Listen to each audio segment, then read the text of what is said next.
तो कहने का मतलब है कि हम एनालाइज करते हैं अपने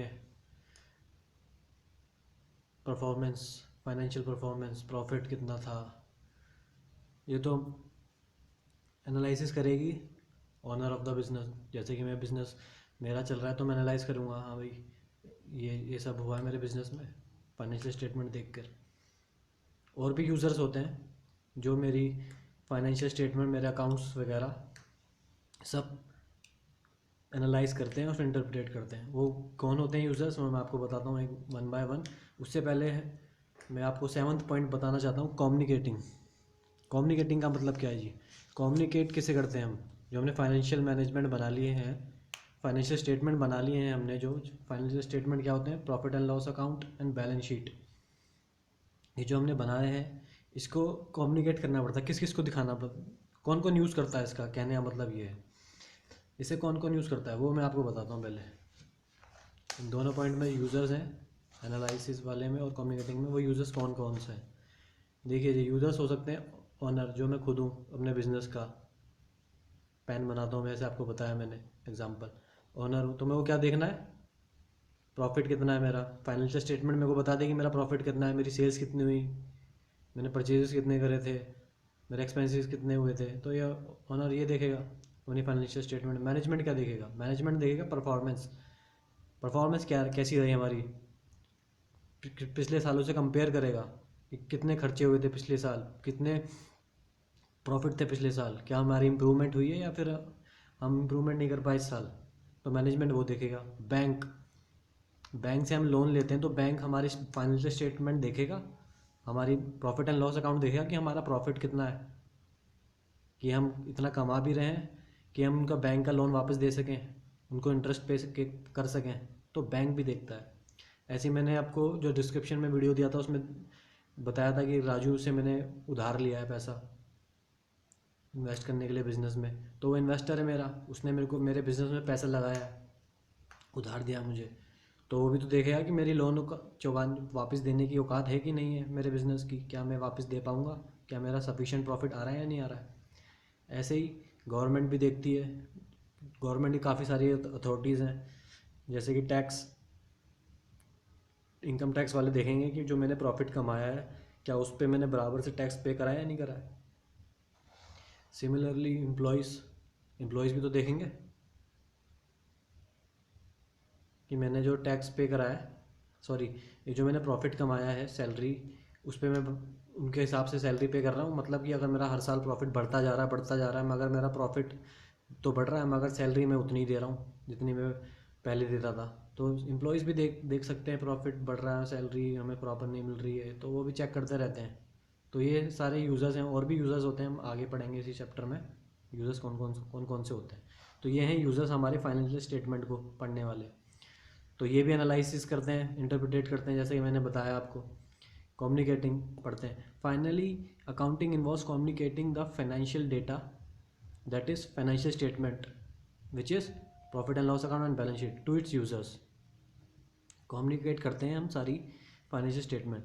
the accounting information should be provided in time to the users so that the decision are taken at the appropriate time. इनको हम, ये जो हम फाइनेंशियल स्टेटमेंट प्रोवाइड करते हैं टाइमली प्रोवाइड करते हैं ताकि ये प्रॉपर डिसीजन ले सकें अप्रोप्रिएट टाइम पे।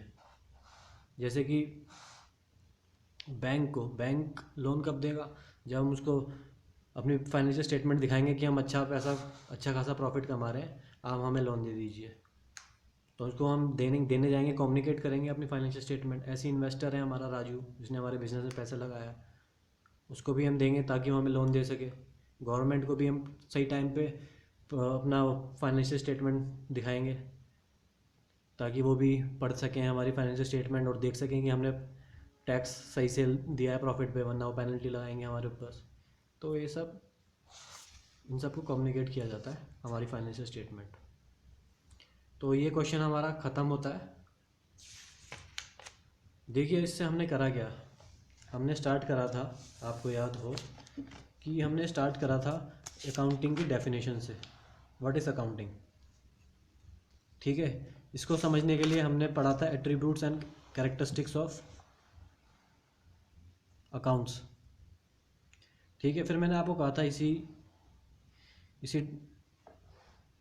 इसी क्वेश्चन में कि रिकॉर्डिंग से लेकर कम्युनिकेटिंग तक हम करेंगे, दूसरे क्वेश्चन में कवर हो जाएगा। वो क्या था? Accounting process. तो हमने बेसिकली 3 क्वेश्चन कंप्लीट करे हैं। अकाउंटिंग प्रोसेस, ये देख लीजिए, सब कुछ वही है। Identifying financial recording, classifying, summarising, analysing, interpreting and communicating. तो हमने 3 क्वेश्चंस ख़त्म करें अभी। अकाउंटिंग की डेफिनेशन पढ़ी, एट्रीब्यूट्स ऑफ अकाउंटिंग पढ़े, अकाउंटिंग प्रोसेस पढ़ा। अकाउंटिंग प्रोसेस क्या होता है? मैंने आपको बताया, इन्होंने डायग्राम बना दिया है ताकि बच्चे को थोड़ी आसानी हो पढ़ने में, समझने में। मेरे अपने नोट्स भी हैं, मैंने बिल्कुल ही कॉमन लैंग्वेज में बना रखी है, मगर ये बुक मैंने आपको बताया ये वो बुक है। मैं नाम नहीं ले सकता ऑथर का वीडियो में, मगर उनका नाम स्टार्ट होता है टी से और उनका सरनेम जी से, तो आप समझ गए होंगे ये कौन सी बुक है। मगर मैंने अपने नोट्स भी बना रखे हैं, अपनी अपनी बुक है जो मैंने बिल्कुल ही कॉमन मैन के हिसाब से बनाई है, बिल्कुल ताकि समझ आ सके। उसमें बिल्कुल ही टेक्निकल बुकिश लैंग्वेज नहीं डाली है मैंने, मगर आपको इसमें उसको मैं बीच बीच में आपको दिखाता रहूँगा, मगर आप फिलहाल इससे पढ़िए। इसमें इन्होंने अकाउंटिंग प्रोसेस कैसे दिखाया। फाइनेंशियल ट्रांजैक्शन हमने आइडेंटिफाई कर लिया, फाइनेंशियल ट्रांजैक्शंस क्या थे। फिर हमने रिकॉर्डिंग करी जर्नल में देखिए रिकॉर्डिंग करी है, cash book, purchase book, sales book, ठीक है। और फिर हमने क्या करी, क्लासीफाइंग, पोस्टिंग इनटू लेजर मतलब अकाउंट्स में जो हमने सेपरेट सबके खोले थे।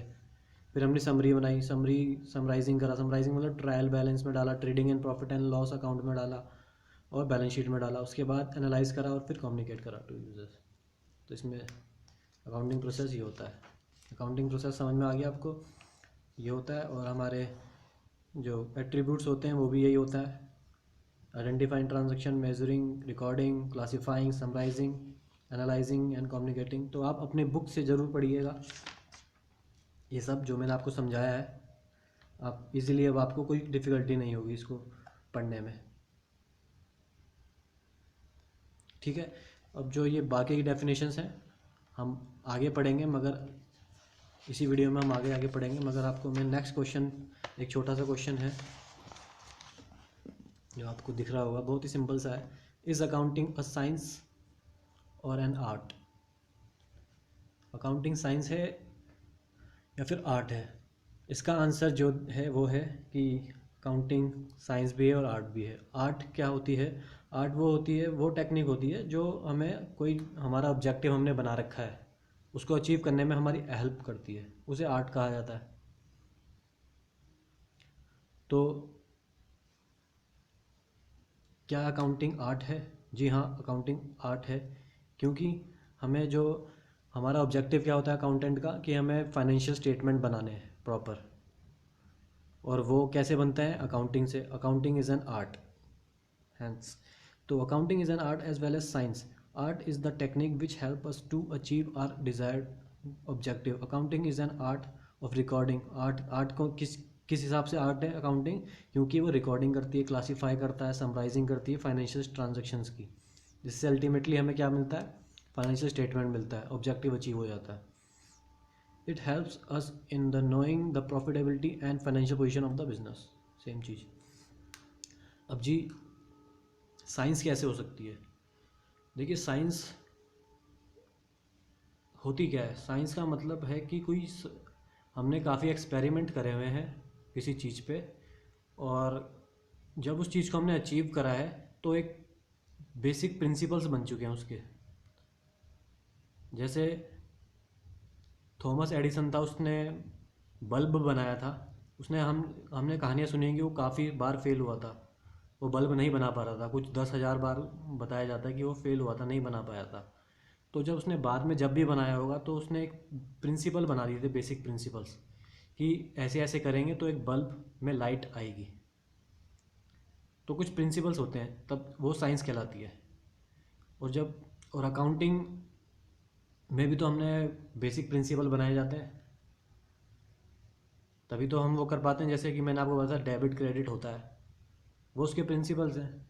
अगर डेबिट क्रेडिट नहीं कर जानते होंगे हम, तो हम अकाउंटिंग नहीं कर पाएंगे।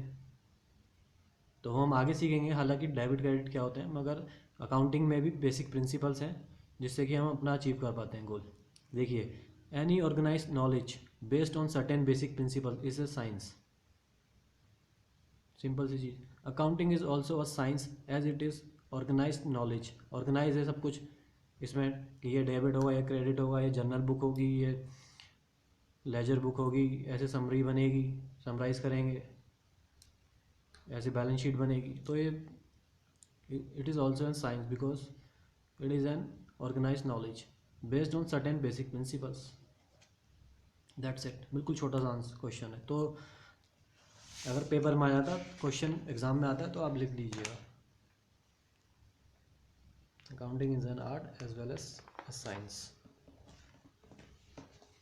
Next question please. Next question क्या है?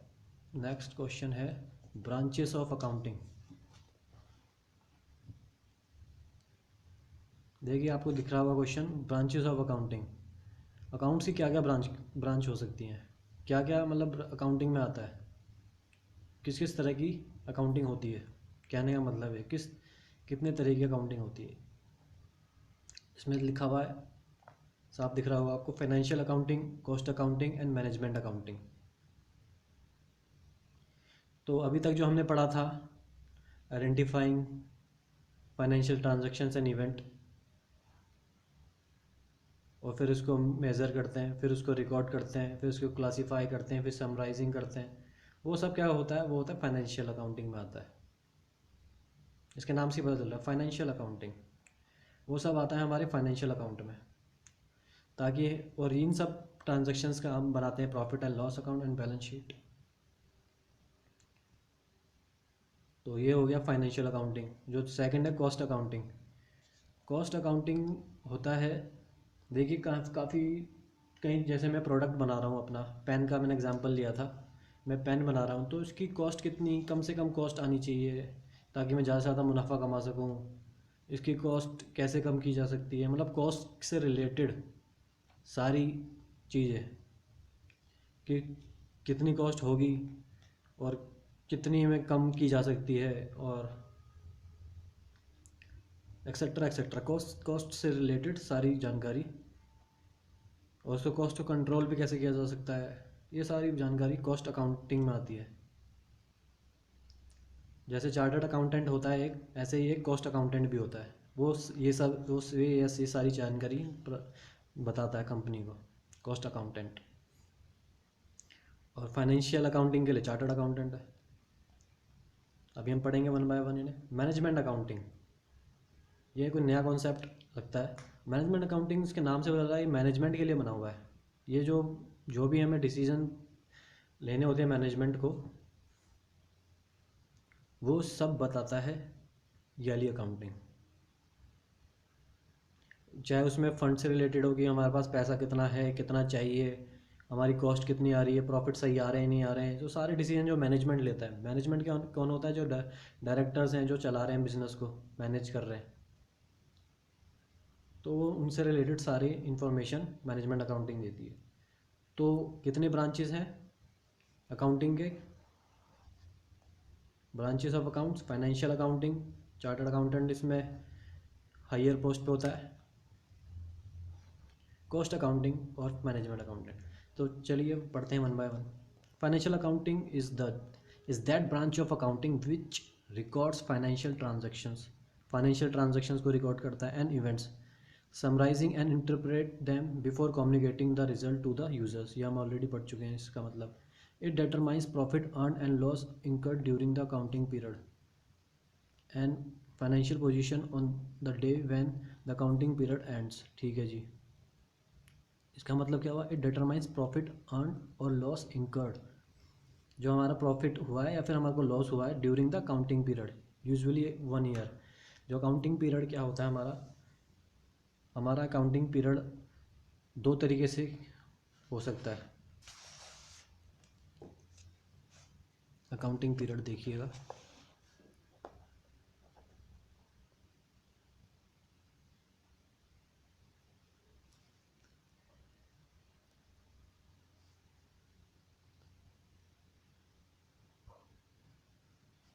या तो होगा 1 अप्रैल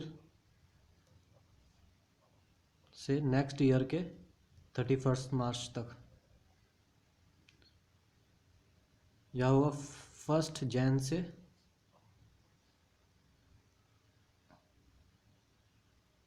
31 दिसंबर तक। या फिर मैंने बिज़नेस ही अभी नया खोला है, नया नया बिज़नेस शुरू करा है, मान लीजिए मैंने बिज़नेस ही स्टार्ट करा है अक्टूबर में, तो अगर मैं ये वाला फॉलो कर रहा हूँ मार्च वाला, तो हो जाएगा मार्च तक, 31 मार्च तक। अगर ये वाला फॉलो कर रहा हूँ तो हो जाएगा 31 दिसंबर तक अकाउंटिंग पीरियड। तो अकाउंटिंग पीरियड का ही इन प्रॉफिट निकाला जाता है। वो company as per their convenience choose करती हैं कि उनको ये वाला फॉलो करना है ईयर, 1 साल, या फिर इनको ये वाला फॉलो करना है। मोस्ट ऑफ द कंपनीज ये फॉलो करती हैं 1 अप्रैल से 31 मार्च तक का। ठीक है जी, तो ये हमने समझा। इट डिटरमाइंस प्रॉफिट अर्न और loss incurred during the accounting period and financial position on the date when the accounting period ends. Accounting period end कब हो रहा है? 31 मार्च, 31 दिसंबर। The end product of financial accounting is the profit and loss account. ठीक है, financial accounting से हम क्या क्या बनाते हैं? आखिर में सब कुछ समरी वगैरह बना के profit and loss account for the period ended which shows the profit earn, और ठीक है, and balance sheet as on the last date of the accounting period which shows the financial position. ये सब मैं बता चुका हूँ आपको already. In short, financial accounting is confined to the preparation of financial statement. ठीक है जी, वही जो मैंने आपको बताया है। Cost accounting, this branch of accounting is concern with ascertaining cost of product. मैंने बताया था कि वो प्रोडक्ट की कॉस्ट देखूंगा मैं कब कितनी हो। प्रोडक्ट ऑपरेशंस, प्रोसेसेस और एक्टिविटीज़, कुछ भी मतलब कॉस्ट ऑफ प्रोडक्ट तो आपको पता चल गया पेन का। ऐसे ही ऑपरेशंस, प्रोसेस होती हैं काफ़ी सारी हमारी, और एक्टिविटीज़ होती हैं। मान लीजिए मैंने कुछ भी एक्टिविटी कराना चाहता हूँ मैं अपने पेन की प्रमोशन के लिए, या किसी भी चीज़ की एक्टिविटीज़ कराना चाहता हूँ मैं, मॉल्स में जाके मैं कोई एक्टिविटीज़ कराना चाहता हूँ कि ताकि मेरा पेन प्रमोट हो सके, बेच सकूँ मैं। तो एक्टिविटीज़ हो रही हैं, या मैंने दूसरे तरह के ऑपरेशंस करें अपने पेन को बेचने के लिए, एडवर्टाइजमेंट देने के लिए, तो उसकी कितनी कॉस्ट कम से कम आ सके, उसकी कॉस्ट कितनी आएगी, वो सब कॉस्ट अकाउंटिंग में आता है। ठीक है जी, तो कॉस्ट अकाउंटिंग में क्या आता है? Ascertaining of cost, reducing the cost, cost को कम से कम किया जा सके, और कंट्रोलिंग कॉस्ट को कंट्रोल किया जा सके। कॉस्ट अकाउंटिंग में आ गया हो, कॉस्ट से रिलेटेड सारी चीज़ें। मैनेजमेंट अकाउंटिंग, मैंने आपको बताया management accounting is related to management accounting is the most recently developed branch of accounting. It is concerned with generating accounting information relating to funds, cost, profits, etc. as it enables the management in decision making. ठीक है, वही जो मैं आपको बताया वही है। तो एक क्वेश्चन और ख़त्म होता है हमारा ब्रांचेस ऑफ अकाउंटिंग।